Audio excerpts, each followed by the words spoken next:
அந்தகாரத்திலிருந்து, அடிமைத்தனத்திலிருந்து, வியாதியிலிருந்து, பேயிலிருந்து, நோயிலிருந்து, ஏழ்மையிலிருந்து கர்த்தர் கொண்டு வந்தார்.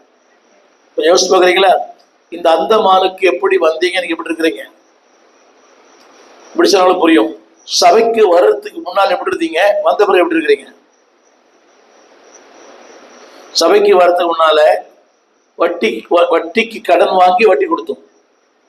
ஏழ்மை ஒரு பக்கம், வறுமை ஒரு பக்கம், இல்லாமை ஒரு பக்கம், வியாதி ஒரு பக்கம். இன்றைக்கு கடன் வாங்கிற நம்மை கடன் கொடுக்கிற மக்களை கர்த்தர் மாற்றி இருக்கிறார். அன்னைக்கு அடிப்படை தேவையில்லாம இருந்தோம், ஆனா இன்னைக்கு போதுமானதற்கு அதிகமாக கற்றுக் கொடுத்துருக்கிறார்.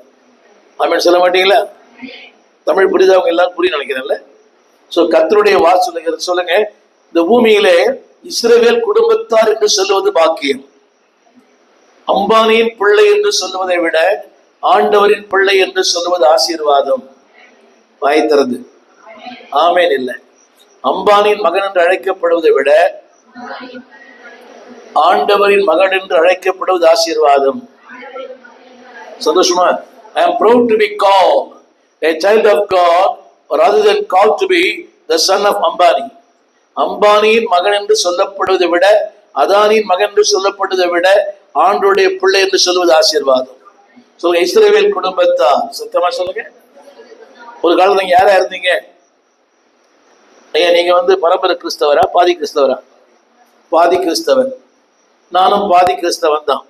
சொல்லுங்க, அவருடைய குடும்பத்துல இருப்பது பெரிய பாக்கியம். இந்த மாதிரி என்ன பண்றாங்க தெரியல.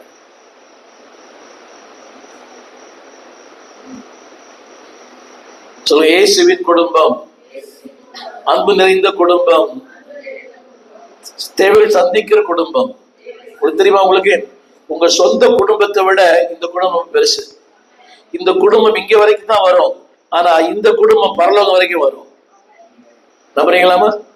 உங்க அண்ணன் தம்பிங்கெல்லாம் வீடு வரைக்கும் வருவாங்க, காடு வரைக்கும் வருவாங்க, ஆனா இயேசுவின் உறவு நித்தியம் வரைக்கும் வரும்.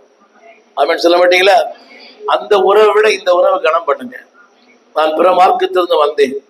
55 ஆண்டுகளாக ஆண்டவரை பின்பற்றுகிறேன். எங்க வீட்டுல நானும் என்னுடைய சகோதரி மட்டும்தான் ஆண்டை ஏற்றுக்கொண்டவங்க.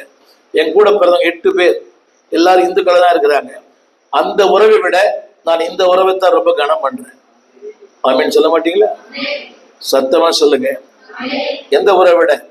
அண்ணன் தம்பி அதெல்லாம் நல்லதுதான், ஆனா அந்த உறவு எல்லாம் இந்த உலக வாழ்க்கையோட முடிஞ்சிடும், ஆனா இந்த உறவு நித்தியம் வரைக்கும் வரும். ஆமீன் சொல்ல மாட்டீங்களா? எந்த உறவு கனம் பண்றீங்க?